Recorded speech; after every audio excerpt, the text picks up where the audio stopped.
L'infirmière en soins palliatifs de ma mère m'a appelé à 2h47 du matin. Elle vous réclame. Votre frère nous a dit que vous aviez déménagé dans une autre région. J'étais à 20 minutes de là. Quand je suis arrivée sur place, ce que j'ai vu m'a glacé le sang. Je m'appelle Hélène Morel. J'ai 36 ans et l'appel est arrivé à 2h47 du matin, un mercredi au début du mois de septembre. L'infirmière de nuit de ma mère était au bout du fil. Elle m'a dit, elle vous réclame. Votre frère nous a dit que vous aviez déménagé en Bretagne. J'étais assise dans la chambre de soins palliatifs de ma mère 12 heures plus tôt. Je n'avais jamais mis les pieds en Bretagne de ma vie. Ce que j'ai trouvé sur la table de chevet 40 minutes plus tard est la seule et unique raison pour laquelle je vous raconte cette histoire. Je ne vais pas encore le décrire. Je veux que vous le voyiez de la façon dont je l'ai vu, dans l'ordre où je l'ai vu, car c'est l'ordre qui a toute son importance. Maintenant, laissez-moi vous ramener à la nuit où mon frère a pris l'avion pour venir, et à ces 3 semaines qui ont transformé la dernière chambre de ma mère en quelque chose que j'ai failli perdre. Le trajet entre mon appartement et l'unité de soins palliatifs prenait 22 minutes si les feux étaient au vert, et 26 s'ils ne l'étaient pas. Je l'avais chronométré. J'avais chronométré beaucoup de choses à ce stade. Le 3e étage des soins palliatifs sentait le linge chaud et le vernis au citron please, une odeur qui me rappelait le bureau de mon école primaire. Il y avait un distributeur de jus au bout du couloir qui nécessitait 2 pressions pour couler. Et le 2e clic ressemblait toujours à une petite toux offensée. J'achetais 2 gobelets chaque nuit. Un pour moi, un pour la poubelle. Ce 2e gobelet était une habitude que je ne m'étais jamais expliquée. Ma mère s'appelait Patricia Morel. Elle avait été institutrice en classe de CE2 pendant 31 ans. Ses mains savaient encore comment tenir un crayon, même quand ses épaules n'en avaient plus la force, et elle corrigeait toujours la façon dont je croisais mes thés. Le cancer du pancréas est le genre de maladie qui arrive tard et par tôt. Au moment où nous l'avons su, le pronostic était de 6 à 8 semaines. Elle est arrivée aux soins palliatifs un mardi. Je suis venue le mardi soir. J'étais venue tous les soirs depuis. Le cuir de mon siège conducteur était brûlant en août et glacial en septembre. Et j'avais fini par connaître le petit cliquetis de la barrière du parking comme certains connaissent l'aboiement de leur chien. L'équipe de nuit connaissait ma voiture. La femme de ménage connaissait ma voiture. Je m'étais garée dans la même rangée, sur la 3e place en partant du lampadaire, 46 fois en 48 jours. Et puis, 3 mardis avant, mon frère a pris l'avion. Il m'a dit qu'il resterait ici aussi longtemps qu'il le faudrait. J'ai pensé sur le moment que c'était une chose tendre à dire. La plupart des choses ont l'air tendres quand on veut y croire. Laurent avait 38 ans. Il vivait dans le sud. Il travaillait dans la finance. Ou du moins, jusqu'à récemment. Les détails étaient toujours un peu flous quand il les racontait. Je n'avais pas encore appris à prêter attention à ce flou. Il prenait plus ou moins la garde de jour. Je prenais la nuit. Nous ne nous croisions pas beaucoup. C'était, comme j'allais l'apprendre plus tard, précisément le but. Brigitte Huet faisait le service de 23h à 7h au poste d'infirmière du 3e étage. Elle était là depuis 9 ans. Elle gardait 2 stylos sur son bureau, un stylo à encre gel noir pour les dossiers médicaux, et un stylo à billes bleues pour ce qu'elle appelait tout le reste. Elle utilisait le bleu pour le registre des visiteurs. Elle remplissait l'heure d'arrivée, l'heure de départ et une brève note. Elle avait rempli la mienne 47 fois. La première nuit où je suis arrivée après l'arrivée de Laurent, Brigitte a levé les yeux de son registre et a souri. Le genre de sourire qui n'atteint pas les yeux, et ce n'est pas un accident. C'était un sourire poli, un sourire de poste d'infirmière. Vous êtes à 47 sur 49, ma grande, a-t-elle dit. La femme de ménage demande de vos nouvelles. J'ai raté un dimanche et un mardi, ai-je répondu. La période des impôts. Maman a compris. Brigitte a fait une petite marque dans le registre. Elle est réveillée. Il est à l'intérieur avec elle. J'ai descendu le couloir. C'était la chambre 312.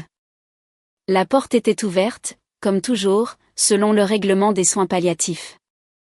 Et la lampe sur le mur du fond était réglée au minimum, ce qui donnait à tout dans la pièce une douce couleur caramel. Laurent était sur la chaise visiteur. Il portait une chemise boutonnée à col. Il sentait l'eau de Cologne au bois de santal. Un homme qui porte de l'eau de Cologne dans une chambre de soins palliatifs est un homme qui n'y est pas resté assis assez longtemps. Il refermait son ordinateur portable. Il l'a fermé d'un seul mouvement quand je suis entré. De la façon dont on ferme un livre dont on ne veut pas qu'on voie la couverture. Il s'est levé. Il m'a prise dans ses bras. Il a dit, « Hélène, j'ai fait de la paperasse. Ne t'inquiète pour rien de tout ça. » Quelle paperasse? Les assurances, les formulaires de l'établissement, les trucs ennuyeux. Tu as déjà trop à gérer. Je n'avais rien à gérer. Depuis 49 jours, ma seule gestion, c'était cette chambre. Mais je n'ai rien dit. J'ai frotté le poignet de maman. Sa main était froide.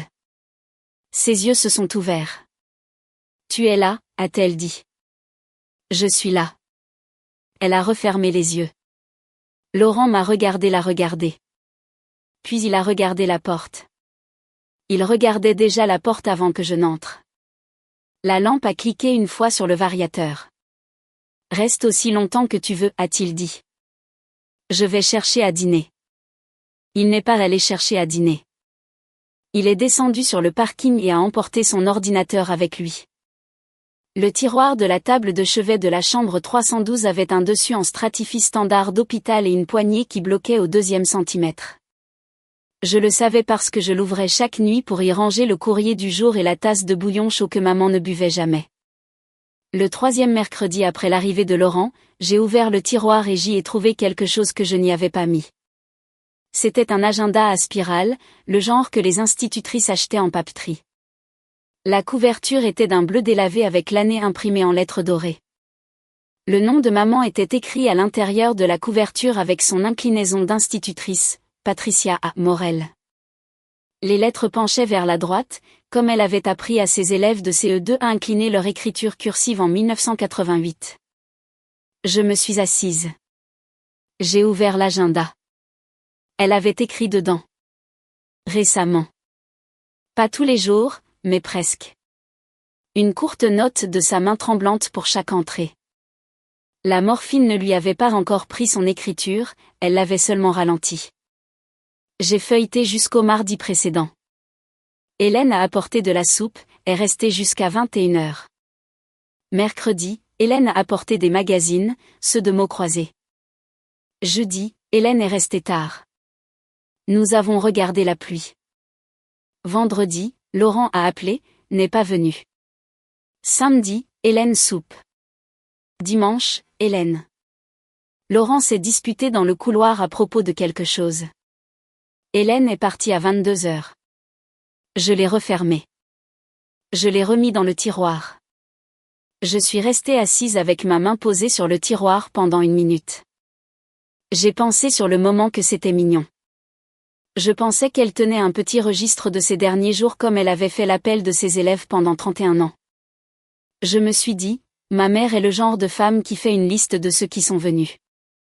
C'est tout. Je ne pensais pas qu'elle faisait une liste de ceux qui étaient venus pour une raison précise. Ce fut mon erreur. Je ne prétendrai pas le contraire. Quand Laurent est remonté du parking, il était au téléphone. Il m'a vu, a raccroché, et a affiché son petit sourire tout près. Il a dit, je vais peut-être prolonger mon séjour d'1 semaine. Il y a beaucoup à gérer. Gérer quoi?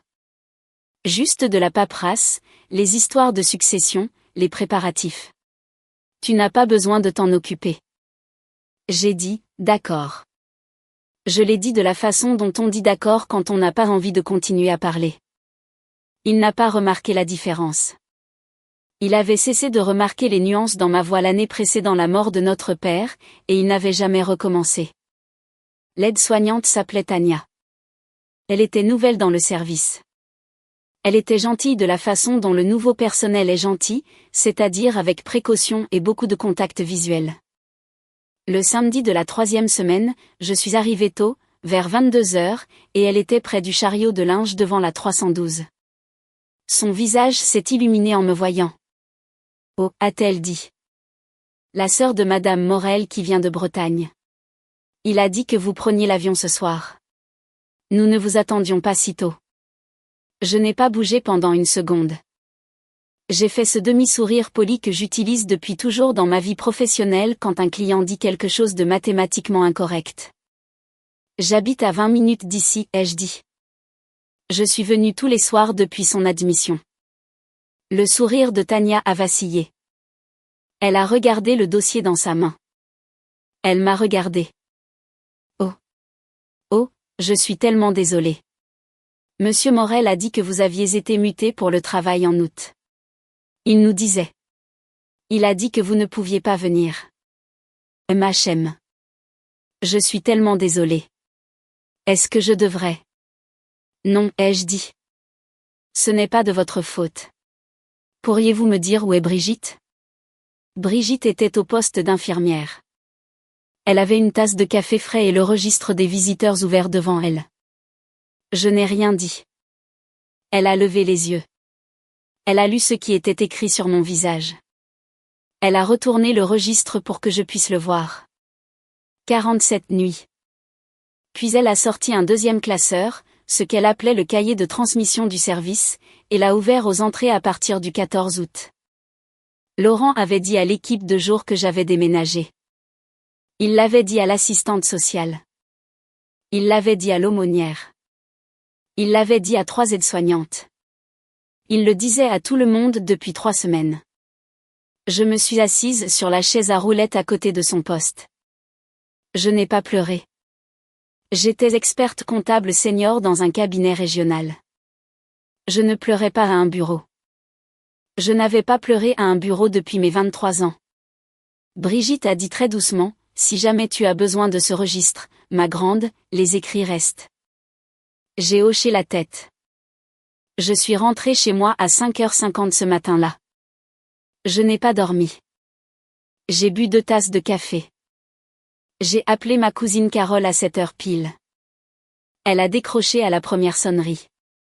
Je crois qu'elle attendait un appel de quelqu'un depuis longtemps. Je ne savais juste pas que j'étais ce quelqu'un. L'appel est arrivé un mercredi. J'avais pris mon mardi soir de repos, le premier en 2 semaines, parce que Carole m'avait dit de dormir, et je m'étais menti à moi-même sur ma capacité à le faire. J'avais posé mon téléphone sur l'oreiller à côté de ma tête, en mode ne pas déranger, sauf pour 2 numéros. La ligne des soins palliatifs de maman en faisait partie. Il a sonné à 2h47 du matin. L'écran s'est allumé en blanc. J'ai décroché avant la 2e sonnerie. Hélène, c'est Brigitte. Oui. Votre mère vous réclame par votre prénom. Votre frère est parti à minuit. Il a dit à l'accueil que vous ne viendriez pas.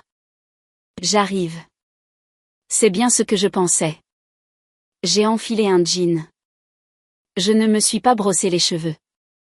Les lampadaires sur la départementale 14 clignotaient à l'orange à cette heure-là, dans de longues séquences lentes, pour personne. J'ai fait le trajet de 28 minutes en 24. Je me suis garée à la 3e place en partant du lampadaire. La barrière du parking a cliqué. La chambre 312 n'était éclairée que par la lumière de la salle de bain. La porte était ouverte de 10 cm. Je l'ai poussée. Ma mère était allongée sur le côté droit, comme elle aimait. Ses lèvres bougeaient. Elle répétait mon prénom dans cette boucle lente qu'ont les gens fiévreux. Hélène. Hélène. Hélène. Comme un métronome qui aurait oublié le reste de la chanson. Je suis là, ai-je dit. Je suis là, maman. Ses yeux ont papillonné. Ils se sont fermés. Je me suis assise sur la chaise visiteur. La chaise avait un creux dans le coussin là où Laurent s'était assis. J'ai remarqué que le creux était du côté droit, le côté le plus proche de la table de chevet.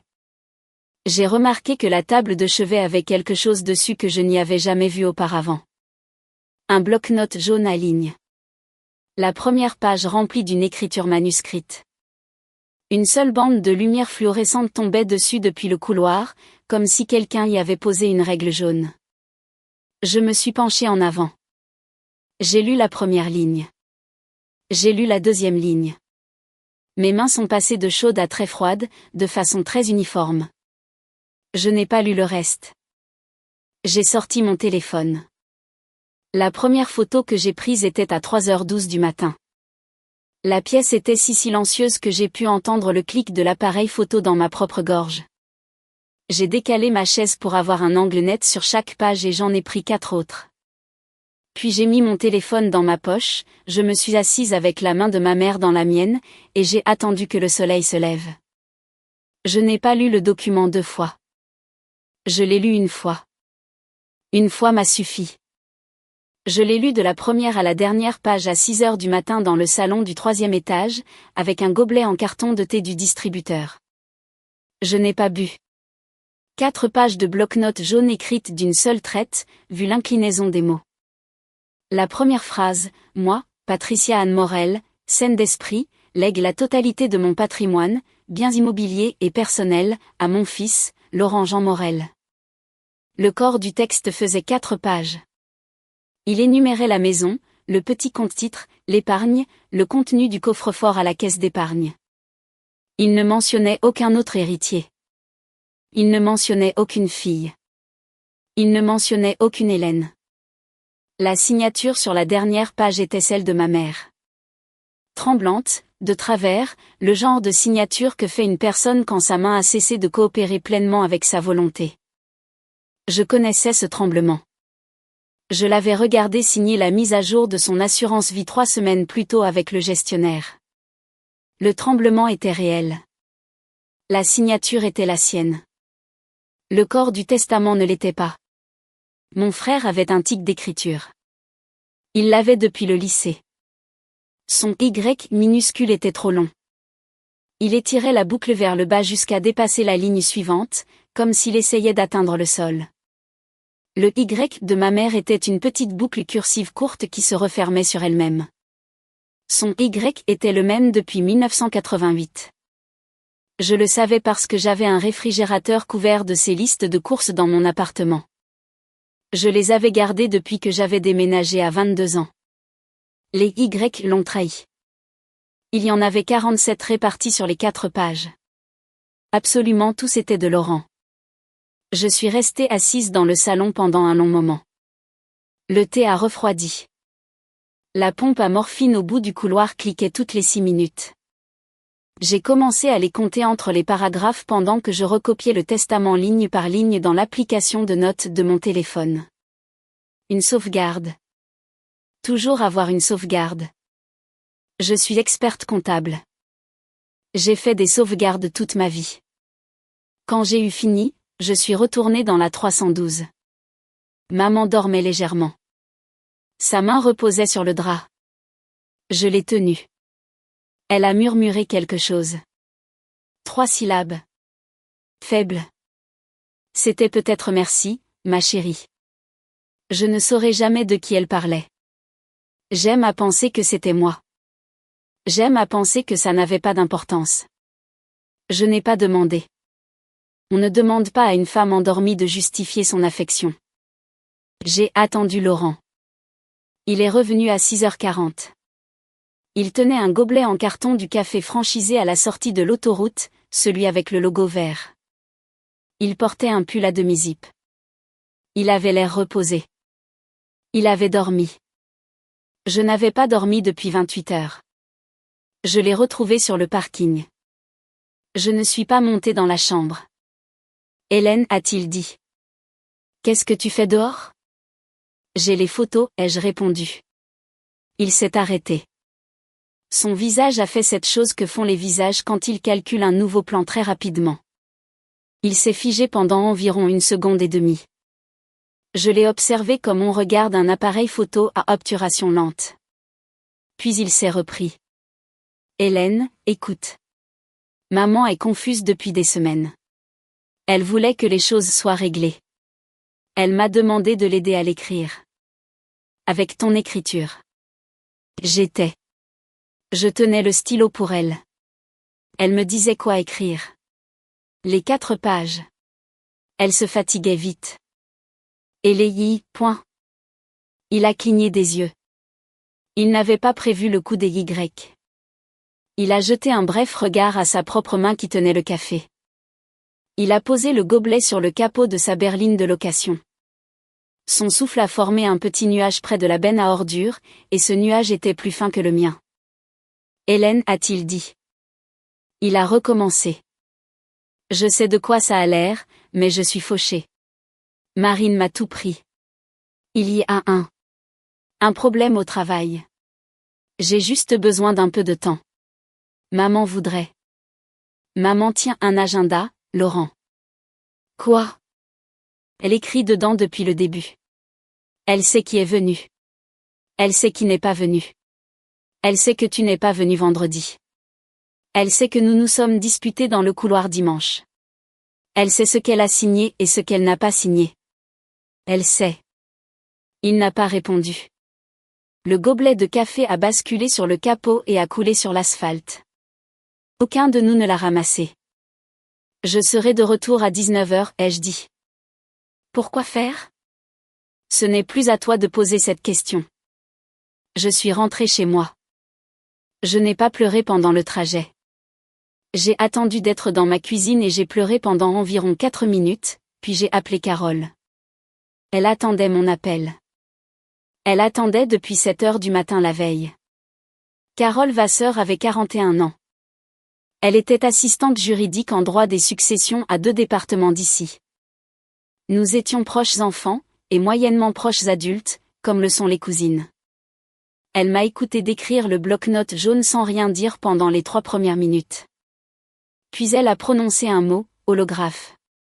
Quoi? C'est comme ça que ça s'appelle. Un testament holographe, écrit à la main. La loi les reconnaît. Mais il y a un piège. Hélène, dis-moi quel est le piège.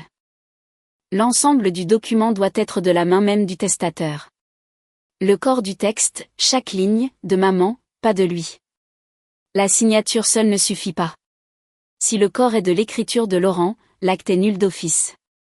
Pas contestable. Nul. Carole, je le sais. Mais est-ce que c'est vrai devant la justice? C'est vrai. J'en ai vu 3 se faire rejeter au cours des 2 dernières années. Les juges des successions détestent ce genre de choses. Ils aiment la précision. La loi sur les testaments holographes est l'une des plus limpides du Code civil. Comment je prouve que c'est son écriture? Une experte en écriture manuscrite.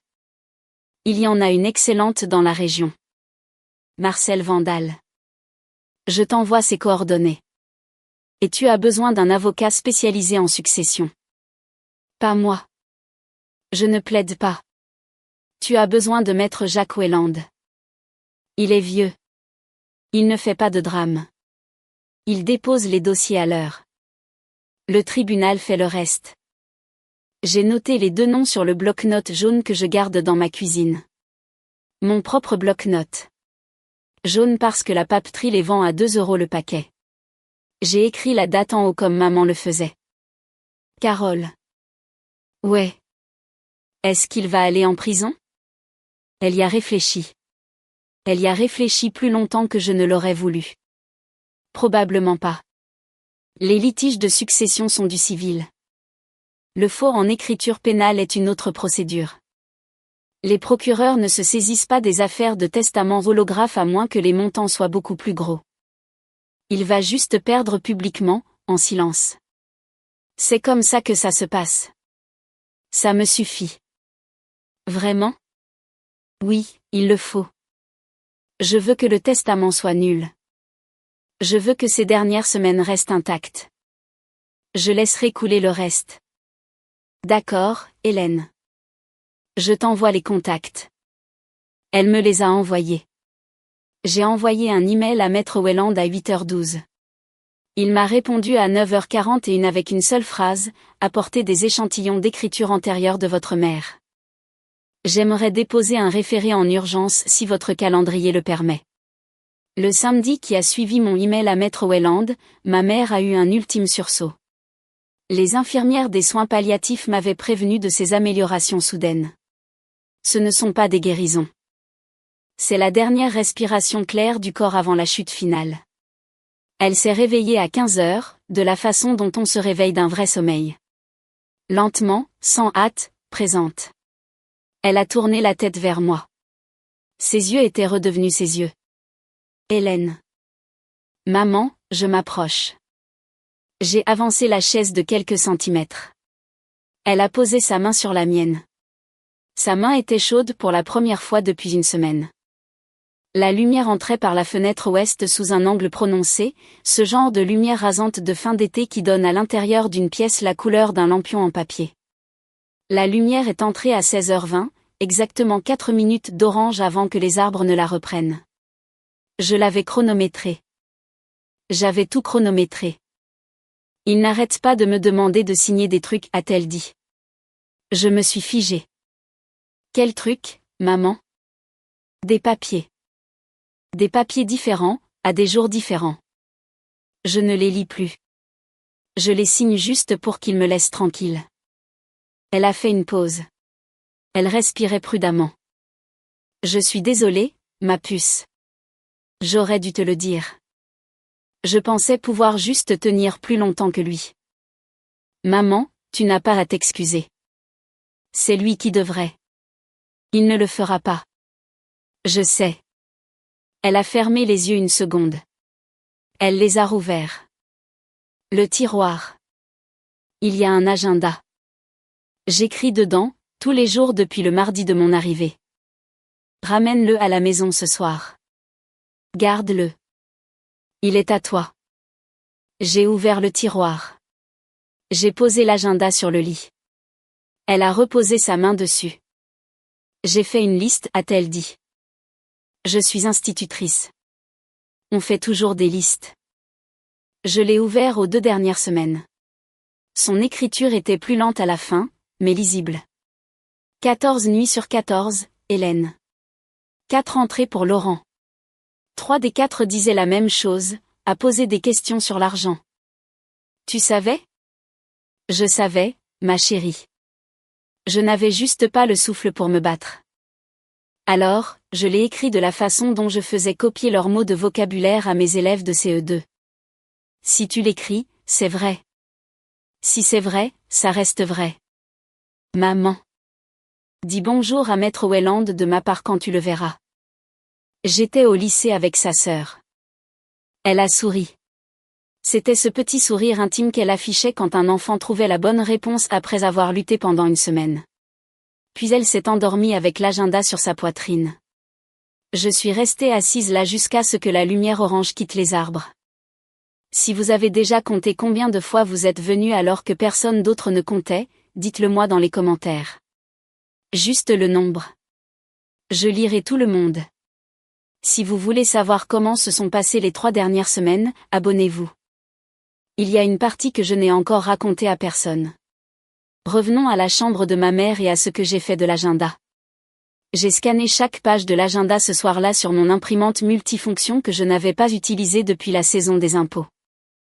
L'imprimante a fait un bruit de raclement de gorge pendant 19 minutes d'affilée. 18 mois d'entrée, 342 jours avec des annotations.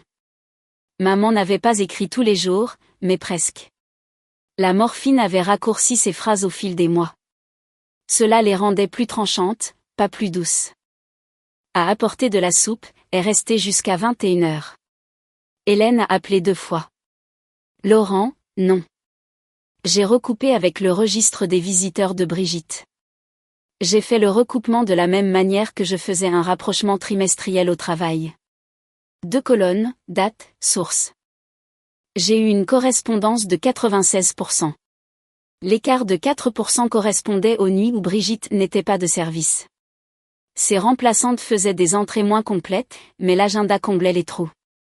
18 mois de données, 2 sources indépendantes. J'ai envoyé le tout par email à Maître Welland à 23h28 cette nuit-là. Carole m'a appelé à minuit. Elle avait été au téléphone avec Welland avant moi. Hélène, ce n'est plus un registre. Qu'est-ce que c'est?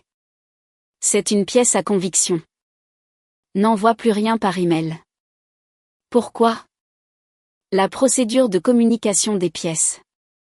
Si tu envoies des choses par email, la partie adverse peut demander la saisie de ta boîte de réception. Si tu mets ça sur papier et que tu la portes en main propre, tu contrôles la chaîne. Imprime en 3 copies. Garde-les dans 3 endroits différents. N'envoie plus de mail à Welland jusqu'à ce qu'ils te disent de le faire. J'ai imprimé 3 copies. J'en ai mis une dans mon coffre-fort à la caisse d'épargne le lendemain matin, à la minute où ils ont ouvert. J'en ai mis une dans le tiroir fermé à clé de mon bureau au travail. J'en ai mis une dans une pochette cartonnée sous mon matelas, ce qui est exactement aussi ridicule que ça en a l'air et tout aussi efficace. Welland m'a appelé lundi matin. Hélène. Oui. J'ai ce que vous m'avez envoyé. J'ai ce que votre cousine m'a déposé hier. Le papier est patient. Pas les emails. Ne m'envoyez plus rien par email. Compris. J'aimerais déposer la requête mercredi. J'aimerais une audience en référé d'ici 3 semaines. Le pronostic de votre mère est compatible avec ce délai. Je suis désolée de le formuler ainsi. Ne vous excusez pas. Elle ne le ferait pas. J'étais au lycée avec sa belle-sœur, vous savez. Elle m'a dit. Elle m'a dit de vous passer le bonjour. Il a fait une pause. Il a dit, c'était quelqu'un, Hélène. C'était vraiment quelqu'un. Il a raccroché. Didier Thiers était le directeur de l'unité de soins palliatifs. Il avait la cinquantaine, la voix douce, le genre d'homme dont le bureau comportait 3 sous-verres, tous parfaitement secs. Il m'a convoqué dans son bureau un mardi matin. Il tenait un stylo sans écrire avec. Hélène, asseyez-vous. Est-ce qu'elle... Elle est stable. Ce n'est pas médical. Je dois suivre la procédure. Je veux que vous sachiez que c'est ce que je fais. Il a tourné un dossier vers moi. À l'intérieur se trouvait une requête que mon frère avait déposée auprès des services sociaux de l'établissement en tant que personne de confiance. Il alléguait et le vocabulaire était clinique que j'étais distante, instable, potentiellement abusive et que mes visites causaient de la détresse à la patiente. Il demandait à la direction de limiter mon droit de visite à des heures supervisées pendant la garde de jour uniquement. Il avait joint 3 déclarations du personnel. Aucune n'était de Brigitte. Aucune n'était de Magali. Aucune n'était de quelqu'un travaillant de nuit. Il veut m'empêcher de venir la nuit, ai-je dit. Il veut vous empêcher de venir quand il n'est pas là. Didier a répondu, je ne peux pas commenter cela. Je ne peux agir que sur la base des documents. Vous avez 48 heures pour répondre. Je transmettrai votre réponse au médecin-chef. C'est elle qui prend la décision. Didier. Oui. Avez-vous lu les notes de Brigitte? Oui.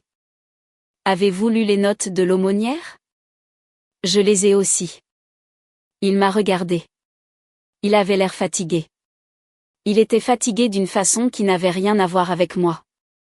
Hélène, je dirige un service où les familles déposent ce qu'elles ont de pire à la porte. Je ne suis pas payée pour prendre parti. Mais mon médecin-chef lit les dossiers. L'assistante sociale qui fait les rondes aussi. Par chance pour nous deux, votre mère a passé sa vie à documenter les choses. Qu'est-ce que ça veut dire? Ça veut dire, déposez votre réponse. Déposez-la à temps. Déposez-la par écrit. Ne criez sur personne. Ne m'envoyez pas de mail. N'envoyez de mail à personne dans ce service. Apportez-la en main propre. Oui. Et Hélène, apportez-la sur du papier à en-tête d'avocat si vous en avez un. Ça évitera 2 coups de fil à mon médecin-chef. J'avais le papier à en-tête de Welland. Il m'avait envoyé un modèle la veille. Je l'ai rempli à la table de ma cuisine ce soir-là, avec l'agenda ouvert à côté de moi. Je suis allée remettre la réponse en main propre à 8 heures du matin le mercredi. Didier a signé lui-même le reçu. La chapelle des soins palliatifs était au 2e étage, à un arrêt d'ascenseur en dessous de la chambre de ma mère. Elle était petite, 6 bancs, une moquette couleur flocon d'avoine, une rangée de bougies électriques dans des photophores en verre rouge sur un minuteur qui les faisait vaciller de façon irrégulière. L'une des bougies était désynchronisée de 30 secondes par rapport aux autres, et je l'aimais plus que les autres. Elle avait l'air d'avoir ses propres convictions. Je m'y suis assise pendant 20 minutes le vendredi qui a suivi mon passage dans le bureau de Didier. Je n'ai pas prié. Je n'avais pas de religion à apporter dans la pièce. J'avais juste besoin de m'asseoir quelque part qui ne soit pas un champ de bataille. La chapelle n'avait pas été un champ de bataille. C'était le seul endroit de l'étage qui n'avait pas été un champ de bataille. L'aumônière est entrée vers la 18e minute. Elle ne s'est pas assise à côté de moi. Elle s'est assise sur le banc devant le mien et ne s'est pas retournée, ce qui est la chose la plus gentille que l'on m'ait faite ce mois-là. Elle s'appelait Marguerite Lemaire. On l'appelait Magali. Elle approchait de la 70e, de confession protestante, et travaillait dans ce service depuis 16 ans. Je le savais parce que Brigitte me l'avait dit. Je m'assois avec votre mère 3 fois par semaine, a-t-elle dit après un moment. Oui, elle m'a parlé de vous. Elle parle de tout le monde. Elle a mentionné un morceau de papier. Je me suis figée sur le banc. J'ai fixé l'arrière de sa tête grise. Elle ne s'est pas retournée. Elle a dit, il n'arrête pas de m'apporter des papiers. Je ne les lis plus. Je l'ai noté dans mon registre d'aumônerie. Mardi dernier, il y a une semaine. Même chose, m'a-t-elle dit. Je les signe pour qu'il s'en aille. Je l'ai noté aussi. J'écris tout. Je ne décide pas de ce que ça signifie. Cette partie-là n'est pas mon rôle. Magali. Si jamais vous avez besoin d'une attestation sous serment, Hélène, j'en signerai une. Je n'inventerai rien. J'écrirai uniquement ce que j'ai noté le jour où je l'ai noté. C'est tout ce que je peux offrir. C'est suffisant. Ça l'est généralement. Les gens sous-estiment ce que suffisant veut dire. Elle s'est levée. Elle ne m'a pas regardé en passant. Elle a posé sa main sur le dossier de mon banc pendant une seconde en passant, puis elle est sortie dans le couloir. La bougie vacillante qui était désynchronisée a brièvement rattrapé le rythme, puis a de nouveau dérivé.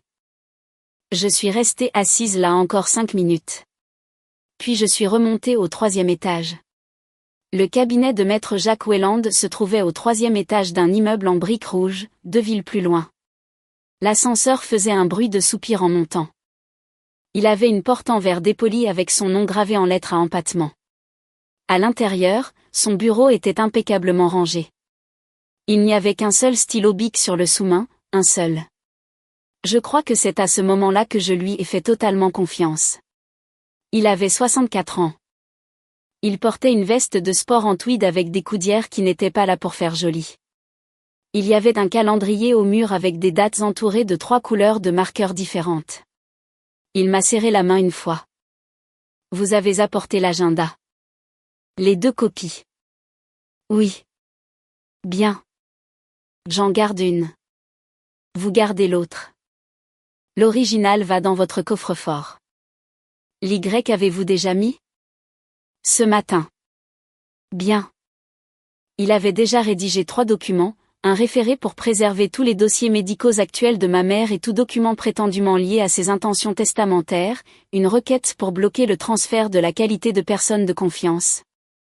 Et une demande d'audience probatoire dans les 21 jours.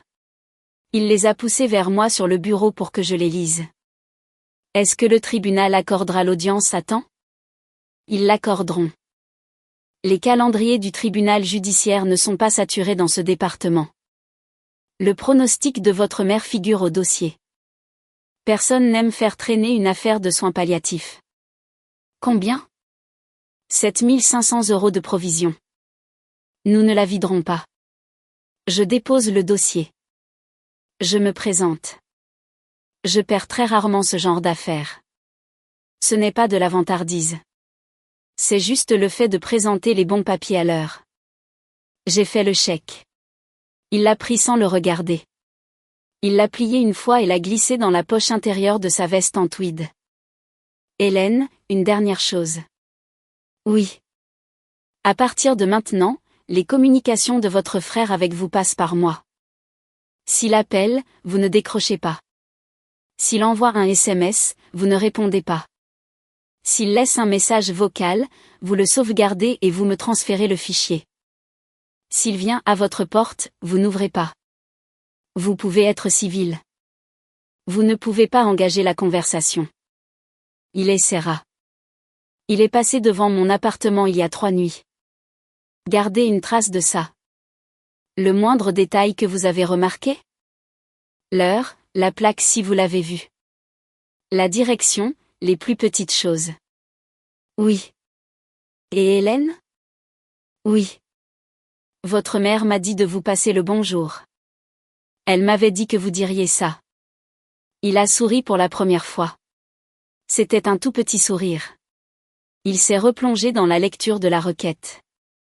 Le bureau de Marcel Vandal était un ancien cabinet dentaire réaménagé au premier étage d'un petit centre commercial.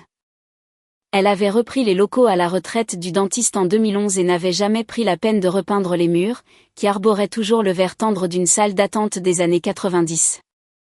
Son propre bureau sentait le graphite et le nettoyant au citron, comme ma classe de CE2 avant la réunion parents-professeurs. Elle avait un peu plus de 70 ans. Elle portait des lunettes de lecture sur une chaîne.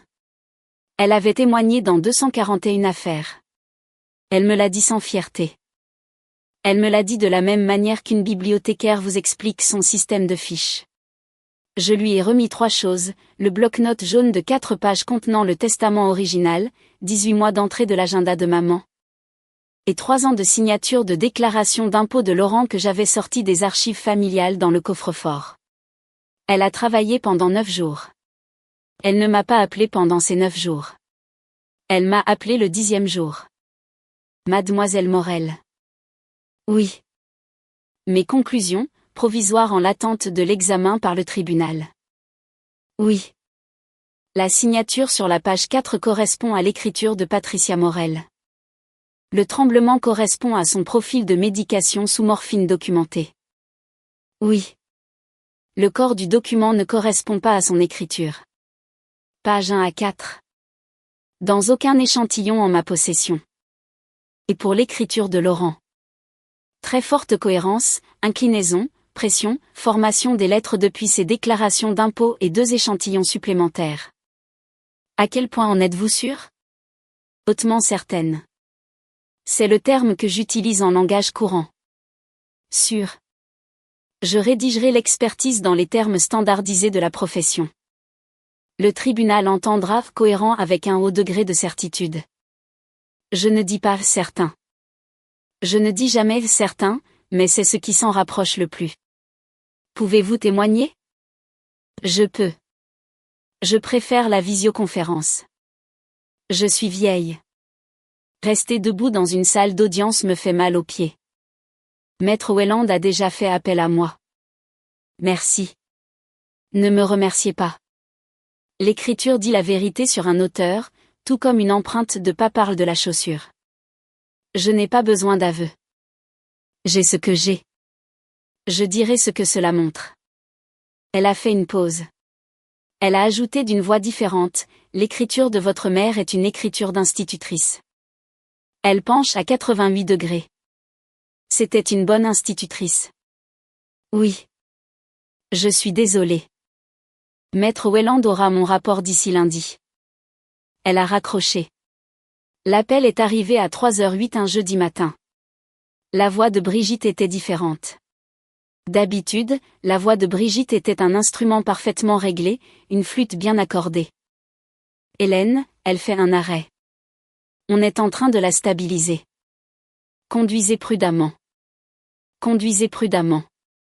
J'ai conduit. La pluie était de celle qui ne mouille rien vraiment. Elle ne fait que salir le pare-brise jusqu'à ce qu'on abandonne l'idée d'utiliser les essuie-glaces. J'ai fait les 23 minutes de trajet en 22. Je me suis garée. J'ai couru vers l'ascenseur. Je n'ai pas appuyé 2 fois sur le bouton. Quand on a fait de l'audit à 3h du matin, on apprend à ne pas appuyer 2 fois sur les boutons. Les portes se sont ouvertes. Brigitte était au poste d'infirmière. Elle a levé une main. Elle est stable. Elle est stable. Elle est épuisée. Elle est stable. Brigitte. Asseyez-vous. Asseyez-vous. N'entrez pas encore. L'équipe termine. Je me suis assise. Je suis restée assise 40 minutes. L'équipe est sortie à 4h07. Maman dormait. Maman était plus maigre qu'elle ne l'était mardi. La chute était visible. Le corps savait. Le corps c'est toujours avant la famille. Je suis restée avec elle jusqu'à 8h du matin. Je n'ai pas regardé mon téléphone avant 8h15. Il y avait un message vocal. C'était Laurent. 23h47 la nuit précédente. Je l'ai écouté une fois. Je vais vous dire ce qu'il contenait. Il disait, Hélène, il faut qu'on parle avant que ça ne devienne moche. Je suis passé devant ton appartement ce soir. Ta voiture était là. Toi, non. Je ne sais pas où tu étais. J'essaie d'être raisonnable. J'essaie d'être raisonnable. Hélène, ne m'oblige pas à déposer ce que je préférerais ne pas déposer. Maman est confuse. Nous savons tous les deux que nous pouvons régler ça avec une seule signature si tu voulais bien me rappeler. Ne fais pas ça. Il était devant mon appartement pendant que ma mère faisait un arrêt cardiaque. J'étais à son chevet. Il était devant ma porte. J'ai transféré le message vocal à Welland à 8h22. Il a répondu à 8h24. Sauvegardez-le. Ne répondez pas, envoyez une copie à mon assistante pour le dossier. Gardez l'original sur votre téléphone jusqu'au procès. J'ai fait ces 3 choses dans les 10 minutes qui ont suivi. Je ne l'ai pas rappelé. Je ne lui ai pas envoyé de SMS. Je ne suis pas restée debout sur mon balcon cette nuit-là à regarder le parking de mon propre immeuble. Bien que je puisse vous dire que j'y ai pensé. Je suis rentrée chez moi. J'ai dormi 4 heures. Je suis retournée à l'unité de soins palliatifs. J'ai tenu la main de ma mère. Je n'ai pas évoqué le message vocal. Je n'ai rien évoqué du tout. Je suis juste restée assise. La pluie s'est arrêtée. Le soleil s'est levé. La pompe a cliqué toutes les 6 minutes. Je les ai comptées. J'avais le temps. 2 jours avant l'audience, Welland m'a appelé au bureau. Il ne m'appelait jamais au bureau. Hélène, allez dans une salle de réunion. Quoi?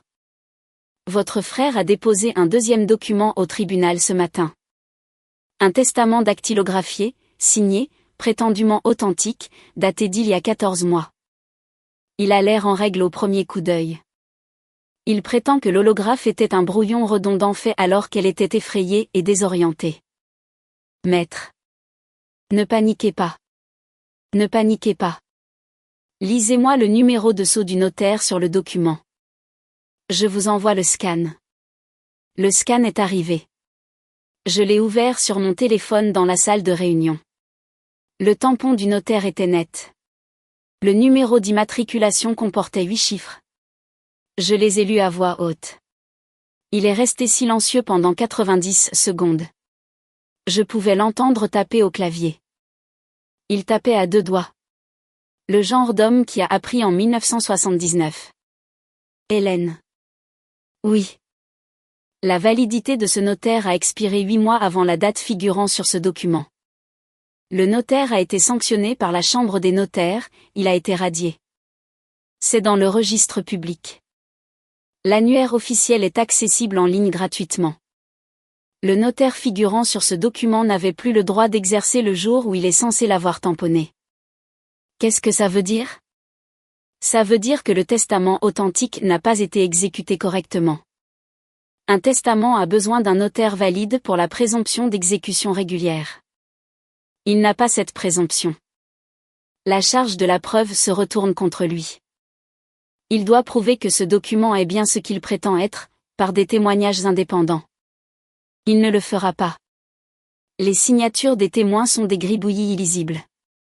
Aucun nom imprimé. Nous ne pourrions même pas assigner ces personnes à comparaître pour savoir qui elles sont. Il est brouillon. Il panique. Il nous a fourni un 2e faux pour prouver le premier. C'est le genre d'erreur que fait la panique. Ne célébrez pas encore. On dépose juste les pièces. Nous ajouterons ça au dossier ce soir. L'attestation de Marcel va soulever un autre point. La signature sur le document dactylographié correspond à la signature du testament holographe. Le même motif de tremblement. D'ailleurs, elle a repéré ça lors de son examen complémentaire hier. Il a utilisé la même signature tremblante. Il l'a photocopiée, ou a guidé sa main, ou l'a signée lui-même avec le poignet bloqué. Peu importe. L'experte en écriture peut le voir. Le tribunal le verra. Je suis restée assise un instant. La climatisation de la salle de réunion s'est mise en route avec un petit sifflement. Jacques. Oui. Il est cuit. Il était cuit il y a 4 pages, Hélène. Il n'a juste pas encore accepté le coup de fil. Je suis retournée à mon bureau. J'ai travaillé pendant ma pause déjeuner. Je me sentais sereine pour la première fois depuis 3 semaines. Magali Lemaire vivait dans une petite maison au sud de la ville. Elle avait une véranda et un jardin avec des herbes aromatiques et un chat tigré nommé Jules. Elle m'avait donné son adresse personnelle le lendemain de notre rencontre à la chapelle, écrite au dos d'une carte de visite de l'hôpital avec un crayon à papier. Elle m'avait dit, si vous avez besoin d'une attestation de témoin, ma véranda est plus confortable que la chapelle. Passé dans l'après-midi. Le chat s'assoit sur quiconque est triste. Je suis arrivée un samedi à 15h. Jules s'est assis sur moi. Magali a versé du thé glacé dans un verre qui portait l'inscription « L'attente en valait la peine » sur le côté. Le thé n'était pas sucré. Elle a sorti une petite croix en bois de son buffet et l'a posée sur la table à côté d'un bloc-notes jaune. La croix trônait là. Elle a bu une gorgée. J'ai vu qu'elle m'observait. Qu'elle observait ma réaction face à la disposition. La croix n'est pas là pour faire joli, Hélène. C'est juste là où j'écris. J'écris à côté. Je ne décide pas de ce que ça signifie. Oui.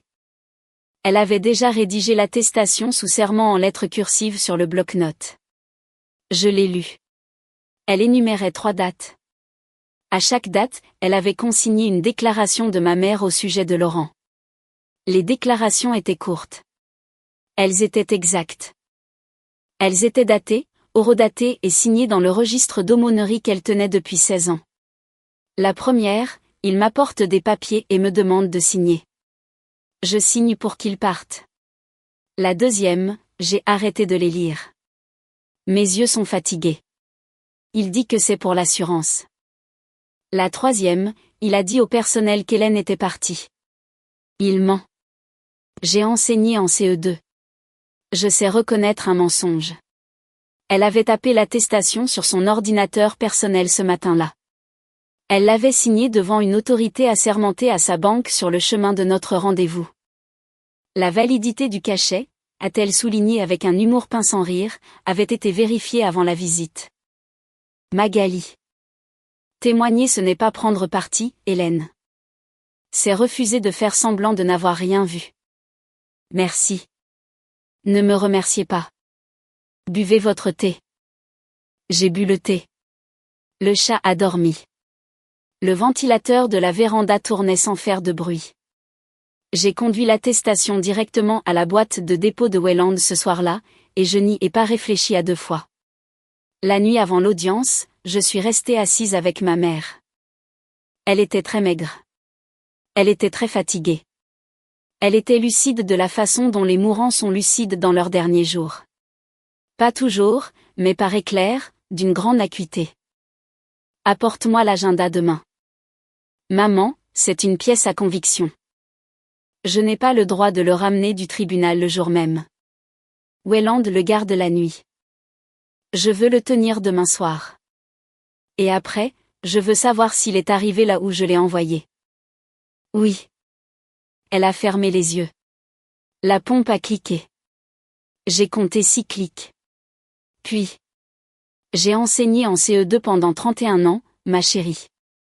Tu crois que je ne sais pas à quoi ressemble un morceau de papier? Je sais. Il a toujours pensé que j'étais simplette. Je l'ai laissé croire. Je sais, maman. Hélène. Oui. Tu as été là toutes les nuits. Oui. Ne fais pas de discours demain. Laisse le papier parler. Le papier est patient. Les discours fatiguent. Oui, maman. Elle s'est endormie. Je suis restée assise. La climatisation de l'hôpital se déclenchait toutes les 14 minutes. Je l'avais chronométrée, tout comme j'avais chronométré la pompe à morphine, la lumière orange et la barrière du parking. Je connaissais sa chambre mieux que je ne connaissais la mienne. Welland a appelé à 21h pile. La requête est déposée. Les pièces sont déposées. Marcel est en attente pour la visio. Brigitte est sur la liste des témoins. Magali est sur la liste des témoins, en passif au cas où la partie adverse pose des questions.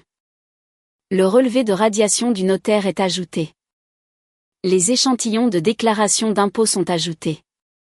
Le registre des visiteurs est ajouté. Les copies de l'agenda sont ajoutées. L'agenda original est en notre possession. L'audience est à 13h. Oui. Hélène. Oui. Vous ne parlez pas à moins que je ne vous y invite. Vous ne réagissez pas. Vous ne le regardez pas. Le greffier va vous observer. Le juge va vous observer. Votre visage fait partie du dossier. Oui. Et Hélène. Oui. Portez quelque chose que votre mère aimait. J'ai raccroché. Je suis allée au placard. J'ai choisi un chemisier bleu marine que ma mère m'avait offert pour mon 30e anniversaire. Il sentait encore légèrement son placard. Le cèdre et le vieux papier. Je l'ai posé sur la chaise. Je me suis couchée à 22h. Je n'ai pas dormi. Je n'en avais pas besoin. La salle du tribunal judiciaire pour les successions était petite. 2 rangées de bancs de chaque côté, un box en bois, un petit drapeau, un ventilateur de plafond légèrement désaxé qui vacillait au lieu de tourner. Comme la tête d'un oiseau quand il entend un bruit dont il se méfie. Le juge Vincent Hardy présidait. Il avait 67 ans, était calme, élevé dans la tradition protestante. Il avait un visage qui jugeait des affaires de succession depuis 31 ans. Laurent est entré avec son avocat. C'était un avocat d'un grand cabinet régional d'un autre département. Un homme dans un costume beaucoup trop net pour cette pièce. Laurent portait une chemise boutonnée à col. Il s'est assis bien droit. Il ne m'a pas regardé. Welland avait un dossier. Un seul dossier. En carton souple. Avec des étiquettes bleues sur le côté. Il l'a posé sur la table. L'avocat de Laurent a pris la parole en premier. Il a passé 15 minutes sur le document holographe, l'appelant la véritable volonté de Patricia, et sur le testament dactylographié. Le document exécuté antérieurement qui confirme son intention. Il a utilisé le mot intention 11 fois. Il n'a appelé aucun témoin. Il a conclu. Welland s'est levé. Il n'a pas boutonné sa veste. Votre honneur, le demandeur a soumis 2 documents.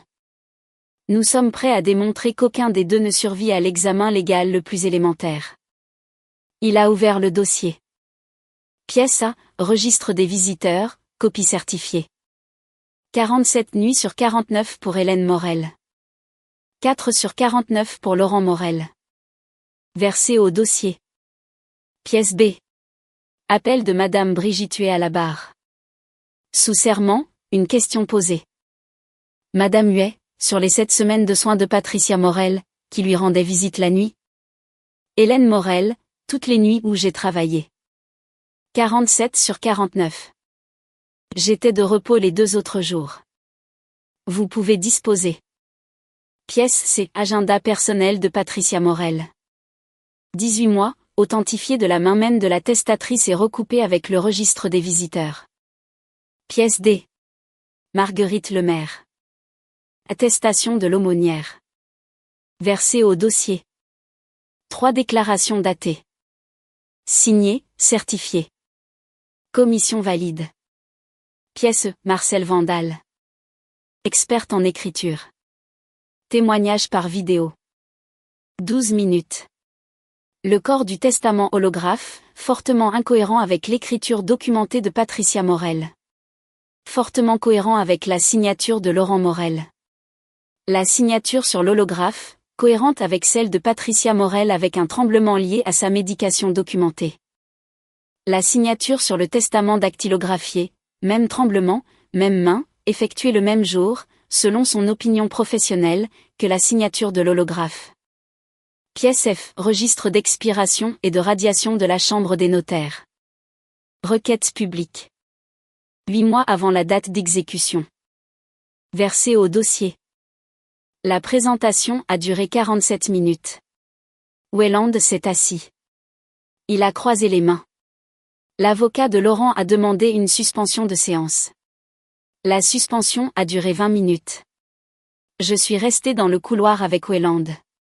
Il a bu de l'eau dans un gobelet en papier conique à la fontaine et n'a rien dit. Par l'encadrement de la porte au bout du couloir, je pouvais voir Laurent et son avocat se disputer à voix basse. La main de Laurent était sur le coude de son avocat. L'avocat s'en dégageait. La chemise à col de Laurent avait une petite marque sombre sur le plastron, une tache laissée par sa paume. Il avait transpiré. L'avocat est revenu. Il s'est approché de Wayland dans le couloir. Il a dit: nous sommes prêts à stipuler un accord pour une succession légale classique. Les 2 documents sont retirés. La succession se fait selon le Code civil. Wayland a répondu: votre client peut retirer ce qu'il souhaite. Je ferai ma plaidoirie finale de manière officielle. Je veux les conclusions du tribunal sur ce document. Pas un accord privé qui permet à votre client de sauver la face. Le tribunal statue officiellement, ou ma cliente rentre chez elle. L'avocat m'a regardé. J'ai regardé Wayland. Wayland ne m'a pas regardé. L'avocat est retourné dans la salle d'audience et a conféré avec Laurent. La main de Laurent est montée vers son visage une fois, puis est retombée. Il a hoché la tête. L'audience a repris. Le juge Hardy a pris 10 minutes. Il avait tapé ses conclusions pendant la suspension sur l'ordinateur portable posé sur son pupitre. Il les a lues avec la même voix qu'il aurait pu utiliser pour faire la lecture à un petit enfant. La lumière à travers la fenêtre de la salle d'audience tombait sur son bureau en un long rectangle chaleureux. Le tribunal a examiné les requêtes du demandeur et les pièces de la défense. Le tribunal conclut ce qui suit. L'acte présenté comme un testament holographe est nul de plein droit. Le corps du document n'est pas de la main de la testatrice. Page 1 à 4. Preuve claire et convaincante. La signature seule est insuffisante en vertu de la loi sur les testaments holographes de notre pays. Le document est nul. Le tribunal conclut en outre que le document dactylographié présenté comme testament authentique de confirmation est nul pour vice de forme. Le notaire public dont le sceau apparaît sur le document n'avait plus le droit d'exercer à la date de sa rédaction. Les signatures des témoins ne sont pas identifiables et ne peuvent être authentifiées. Le document est nul. Les 2 actes sont radiés. La succession de Patricia Anne Morel sera régie par les règles de la succession légale AB intestat. Le tribunal ne tire aucun plaisir de cette conclusion. Il ne tire de plaisir de rien de tout cela. Mais la loi sur les testaments est précise pour une bonne raison. L'audience est levée. Il s'est levé. Il est sorti par la porte derrière le pupitre. Le ventilateur au-dessus de nous a vacillé dans son petit cercle irrégulier. Laurent ne m'a pas regardé. Je n'ai pas regardé Laurent. Wayland a fermé son dossier. Nous n'avons pas célébré dans le couloir. Nous n'avons pas célébré sur le parking. Wayland a mis le dossier sous son bras. Il m'a serré la main une fois. Hélène, vous avez gagné le procès que vous deviez gagner. Oui. N'essayez pas d'en gagner un que vous ne devez pas gagner. Oui. Allez voir votre mère. J'ai conduit jusqu'aux soins palliatifs. Brigitte était au poste d'infirmière. Elle m'attendait. Elle n'a rien dit. Elle a marché avec moi dans le couloir, plus lentement que je ne marchais. Et quand nous sommes arrivés à la chambre 312, elle a touché mon épaule une fois et a reculé. Magali n'était pas là. Magali n'allait pas dans les salles d'audience. Elle me l'avait dit le matin précédent. Je m'assois avec les mourants. Je ne regarde pas la preuve de ce qu'ils savaient déjà. J'ai compris. Je crois que j'aurais été gênée pour elle si elle y avait été. Maman dormait. La lumière de l'après-midi éclairait ses mains. J'avais l'agenda avec moi, l'original. Welland me l'avait rendu après sa présentation comme preuve. Je me suis assise au bord du lit. J'ai ouvert l'agenda à la dernière entrée. La dernière entrée datait d'un mardi, 2 semaines plus tôt. Il y était écrit, Hélène a apporté de la soupe, est restée jusqu'à 21h. J'ai fermé l'agenda. Je l'ai posé sur sa poitrine. J'ai refermé ses mains dessus. L'agenda pesait à peu près le poids d'un livre de poche. Ses mains se sont refermées dessus comme elles avaient l'habitude de se refermer sur un stylo pendant la récréation, par pure mémoire musculaire. Elle n'a pas ouvert les yeux, mais ses mains savaient ce qu'elles tenaient. Je suis restée sur la chaise jusqu'au soir. Brigitte est entrée à 23h. Brigitte n'a rien dit non plus. Elle a ajusté la couverture de maman. Elle a écrit l'entrée dans le registre des visiteurs, Hélène Morel, 13h43 à présent. Patricia Morel se repose paisiblement. Son écriture cursive sur le registre était la même que d'habitude, au stylo à billes bleues, pas au gel noir. Je suis rentrée chez moi à 3h du matin. J'ai laissé l'agenda sur sa poitrine. Ses mains l'ont tenu toute la nuit. Elle est décédée 3 jours plus tard, à 4h18 un samedi matin. Brigitte était de garde. C'est Brigitte qui lui tenait la main. L'agenda était toujours sur sa poitrine. Brigitte l'a retiré, l'a plié, et l'a mis dans le grand sac de congélation que l'unité utilise pour les effets personnels. Elle a marché jusqu'au poste d'infirmière et elle m'a appelé à 4h21. Elle m'a dit, elle a lâché prise. Ça a été paisible. Je serai là quand tu arriveras. J'ai conduit. J'ai mis 28 minutes. Je suis restée avec ma mère. Brigitte est restée avec moi. Nous n'avons pas beaucoup parlé. Le matin s'est levé sur le bâtiment. Les funérailles ont eu lieu dans un petit funérarium à 10 km de là. 18 personnes sont venues. Les 2 sœurs de maman, 3 femmes de sa carrière d'enseignante. Des femmes de 70 ans portant les gilets qu'elle portait à sa fête de départ à la retraite. Un voisin. Carole. Maître Welland, sans son dossier, dans un costume noir, accompagné de sa sœur qui ressemblait à maman au niveau du regard. Brigitte. Magali, qui a dirigé la cérémonie d'une voix grave qui n'a pas tremblé. L'orgue du funérarium n'avait pas été accordé depuis le printemps. Quelqu'un a quand même joué un cantique. C'était le cantique que maman chantait devant l'évier de la cuisine en 1986, en lavant la vaisselle du petit déjeuner. Je me souvenais de la vaisselle. Je me souvenais de la chanson. Laurent était là. Il est resté au fond. Il portait une chemise boutonnée à col. Il ne s'est pas avancé. Il n'a parlé à personne. Il a signé le registre de condoléances. Je l'ai vu le signer. Il a utilisé sa vraie écriture. Son Y descendait au-delà de la ligne suivante. Après le service, Magali m'a raccompagnée jusqu'au parking. Elle tenait un petit papier plié dans sa main. Elle a dit, Hélène. Elle vous a laissé un mot. Il a 1 semaine. Je ne savais pas trop quand vous le donner. Je le sais maintenant. Le mot comptait 3 lignes, de la main de maman. Lente, mais nette. Dis à Hélène que je savais. Dis à Hélène que je suis fière de qui est venue. Le mot savait été souligné 2 fois. Magali m'a dit, elle l'a écrit un mardi. Elle a souligné le mot 2 fois. Je veux juste que vous sachiez de quel mardi il s'agit. C'était le mardi après la chapelle, le lendemain du jour où Magali avait écrit son entrée dans le registre d'aumônerie. J'ai mis le mot dans mon sac à main. Je suis rentrée chez moi. Il a fallu 4 mois pour régler la succession. Le partage légal dans notre pays, sans conjoint survivant et avec 2 enfants, se faisait à parts égales. Laurent a reçu environ 340 000 €. J'ai reçu environ 340 000 €. Carole m'a expliqué le calcul 2 fois. La 2e fois, j'ai compris.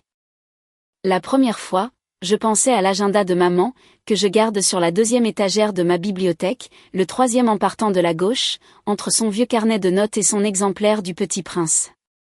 Welland m'a appelé le jour où le chèque final de la succession a été encaissé. Hélène. Oui. Je veux être claire sur quelque chose. Oui. Vous avez gagné le procès que vous deviez gagner. Vous n'avez pas gagné la punition qu'une partie de vous aurait pu souhaiter. Le tribunal n'est pas là pour punir les frères. Le tribunal est là pour empêcher le pire de se produire. Le pire ne s'est pas produit. Il n'a pas obtenu son héritage par un document falsifié. Il a obtenu sa part légale. C'est la loi. Oui. La loi n'est pas poétique. Elle empêche juste le pire d'arriver. Je sais. Aussi, oui. Ne faites pas appel. Ne contestez pas. Ne le poursuivez pas au civil pour les frais de procédure. Vous gagneriez. Mais vous mettriez 3 ans à gagner. Votre mère ne mérite pas d'être mémorisée à travers 3 ans de bataille. Je ne le ferai pas. Bien. Jacques. Oui. Je mets 15 000 € dans une bourse scolaire à l'école primaire Victor Hugo, en son nom. C'est une excellente idée. Voulez-vous que je m'occupe des formalités, prix coûtant? Envoyez-moi les coordonnées de l'école. Je les lui ai envoyées l'après-midi même. La bourse est modeste. Elle paie les fournitures scolaires pour un élève de CE2 chaque année. Le directeur m'envoie une courte lettre chaque mois d'août. La lettre est écrite sur un bloc-notes jaune. Le directeur est un ancien élève de ma mère. Il me l'a dit quand nous avons mis ça en place. Elle m'a appris l'écriture cursive, a-t-il dit. J'écris toujours sur du papier jaune. Il signe toujours ses lettres de la même couleur d'encre bleue de stylo à billes que celle utilisée par Brigitte. Je ne pense pas que ces 2 personnes se connaissent. Je crois juste que le monde décide parfois d'utiliser la même couleur de stylo pour exprimer de la bienveillance. On arrête de se demander pourquoi. Je suis retournée à mon cabinet 3 semaines après les funérailles. Mon équipe ne m'a posé aucune question. Les gens qui travaillent dans l'audit ont un silence très professionnel face au chagrin des autres. Ils ont laissé une carte sur mon bureau. Ils ne m'ont pas regardé quand je l'ai lu. C'était ça, la gentillesse. J'ai gardé l'agenda. J'ai gardé les copies des notes de Brigitte dans le même dossier. J'ai gardé l'attestation de Magali dans un dossier séparé. J'ai gardé le rapport de Marcel dans un 3e. Les dossiers reposent sur la 2e étagère de ma bibliothèque. Je ne les regarde pas. Je sais où ils sont. C'est suffisant. 3 mois après l'enterrement, en décembre, Laurent a envoyé une carte de Noël. Elle est arrivée dans une enveloppe rouge. L'adresse de l'expéditeur était une boîte postale dans une ville dont je n'avais jamais entendu parler. Il ne l'avait pas signé Lolo. Il l'avait signé Laurent. Il avait utilisé son prénom complet. Je l'ai mise dans le tiroir de ma cuisine. Le tiroir du bas, là où je garde les timbres, les élastiques et les menus de livraison que je n'utilise jamais. Je ne l'ai pas ouverte. Je ne l'ai jamais ouverte. Elle y est toujours. Je suppose que je la jetterai un jour. Et je suppose que ce jour-là ne sera pas un jour spécial. Je suppose que ce sera un mardi de mars, au moment de nettoyer le tiroir pour une toute autre raison. Je n'ai pas reparlé à mon frère. Je suppose que je ne reparlerai jamais à mon frère. Je ne me sens pas cruelle de le dire. Je ne me sens pas dans mon bon droit non plus. Je me sens comme une femme qui a remis une table à sa juste place et qui est passée dans la pièce d'à côté. Certaines limites n'ont pas besoin d'être annoncées. Elles ont juste besoin d'être maintenues. Si cette histoire a résonné en vous, laissez un mot dans les commentaires. Juste un. Le mot qui décrit ce que vous pensez qu'elle a mérité. Je lirai tout le monde. Il y a une autre histoire que je n'ai pas encore racontée sur Brigitte, l'infirmière de nuit, et ce qu'elle m'a dit aux funérailles de ma mère. Le lien est dans la description. On se retrouve là-bas. Maintenant, revenons à une dernière image. 2 ans plus tard. 2 ans plus tard, j'ai conduit jusqu'à l'unité de soins palliatifs, un mercredi début septembre. J'avais un sac en papier rempli de chaussettes chaudes en laine. Brigitte m'avait appelé une semaine plus tôt pour me dire que l'équipe de nuit manquait toujours de chaussettes pour les patients en fin de vie. Ce sont les pieds qui se refroidissent en premier, avait-elle dit, et le budget du service ne les couvre jamais. J'ai apporté 30 paires. Je les avais achetés dans la même papeterie-mercerie où ma mère achetait son carnet de notes. Brigitte était au poste d'infirmière. Elle avait toujours 2 stylos. Elle portait des lunettes de lecture maintenant. Elle a pris le sac à 2 mains et a dit, « Ma grande, tu n'aurais pas dû. » Je sais. Assieds-toi 1 minute. Je me suis assise. Nous n'avons pas beaucoup parlé. Nous ne l'avions jamais fait. L'odeur de vernis au citron était la même. Le distributeur de jus de fruits était le même. Il fallait toujours appuyer 2 fois. Le 2e clic ressemblait toujours à une petite toux offensée. Je suis rentrée chez moi à minuit. J'ai pris la départementale 14 parce que c'était la route que je connaissais. Le feu orange clignotant au carrefour de la départementale 9 était le même feu orange qu'à 2h47 du matin, la nuit où Brigitte m'avait appelé. L'asphalte était le même asphalte mouillé. Il avait plu plus tôt, ce genre de pluie qui salit. Le feu clignotait. Il n'avait toujours été qu'un feu de signalisation. Rien de plus qu'un feu de signalisation. Je ne me suis pas arrêtée sur le bas-côté. Je n'ai pas pleuré. Je n'ai pas allumé la radio tout de suite, puis je l'ai fait. Il passait une chanson que ma mère aimait écouter sur la station de nuit, un cantique que j'avais entendu près de l'évier de la cuisine en 1986. Je l'ai laissé jouer jusqu'à la fin, puis j'ai fait le reste du trajet dans le silence. Il y a de ces coups de téléphone pour lesquels on passe le reste de sa vie à remercier la personne qui a appelé. Je ne l'ai jamais dit à Brigitte. Mais je crois qu'elle le sait.